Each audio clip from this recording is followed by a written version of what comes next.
kukamilisha mambo makubwa ya taifa hili. Leo hii maji nchi nzima, kila kona, umeme kila kona, mpaka vijijini nyumba za tope zina umeme. Zamani tunaambiwa usiweke nyumba umeme hauwezi kuingia kwenye nyumba ya tope wala kwenye nyumba ya majani, lakini nenda vijijini kwenye nyumba za majani umeme upo. Kila mahali umeme upo.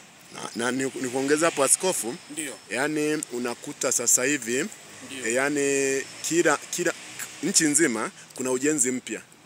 Yani kama unakuta kwenye kata kuna ujenzi wa shule, kuna ujenzi wa hospitali, kuna ujenzi wa barabara, kuna ujenzi wa maboma ya kuwekea maji, si ndio?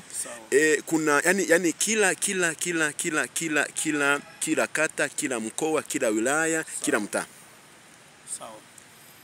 Sasa unahitimishaje hapo askofu?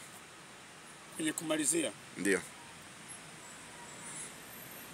Naomba nihitimishe kitabu cha Kutoka sura 23 mstari wa kwanza.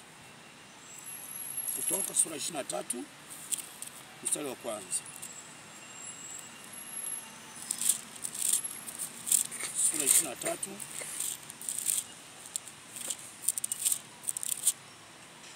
na mstari wa kwanza. Neno la Mungu linasema hivi: usivumishe habari za uongo. Samahani kidogo, naomba niweze kuona vizuri zaidi. Usivumishe habari za uongo, usitie mkono wako pamoja na mwovu kuwa shahidi wa udhalimu. Habari za uongo zimevumishwa. Habari za uongo zimesemwa nyingi. Kana kwamba watu ni vipofu, hawaoni yaliyotendeka katika nchi hii. Uongo ndio umesimama, na Watanzania walio wachache, sio wote, walio wachache ambao naweza nikasema ni kama asilimia 6 ama 7 wanaamini uongo wa mitandao. Ule uongo wa mitandao umewadanganya hao asilimia 6. Tunataka kusema ni kwamba, kwa kuhitimisha, ndugu zangu wa Tanzania, wanaume na wanawake, nchi hii, narudia tena, nchi hii tunayo ni moja tu. Nchi inaitwa Tanzania. Nchi ya Tanzania huwezi kuipata mahali popote duniani. Ni Tanzania tu inapatikana hiyo. Na tusipokuwa macho, hao ambao wanatumia mitandao, tukaendelea kuwasikiliza, tukafikiri wanayosema ni ya kweli, kumbe ni ya uongo.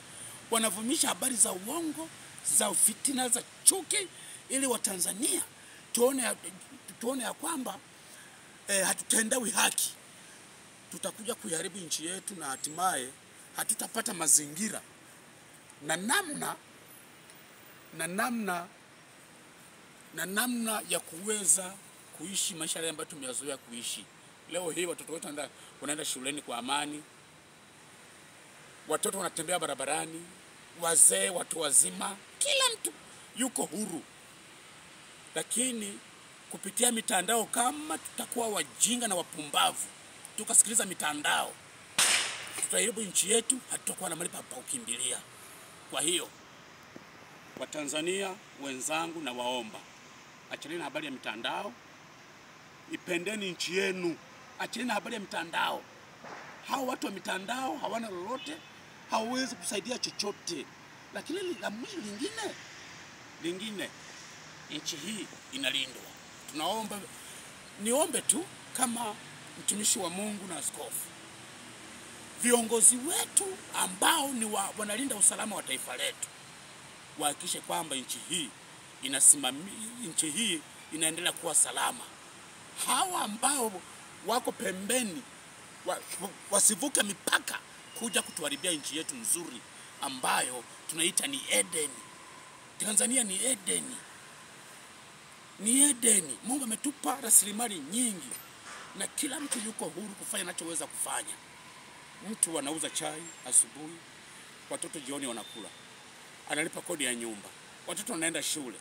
Leo hii anatokea mtu ameshiba huko ukahaba wake huko nje ya nchi, halafu anaanza kumwaga maneno kwenye nchi yetu kana kwamba sisi ni wapumbavu na wajinga. Sisi sio wajinga, tunayo elimu, tumesoma. Mimi nayeongea hapa nayeongea hapa nina masters ya mambo ya theology, nimesoma, ninaelewa ninachokisema, ninaelewa ninachokiongea. Kwa hiyo wale ambao wameuvaa ukahaba huko nje ya nchi, waachane na nchi yetu, waachane na watu wetu. Hizo taarifa zao wamalizie kwa kwao huko waliko, lakini nchi yetu iache kuwa ibakie kuwa salama.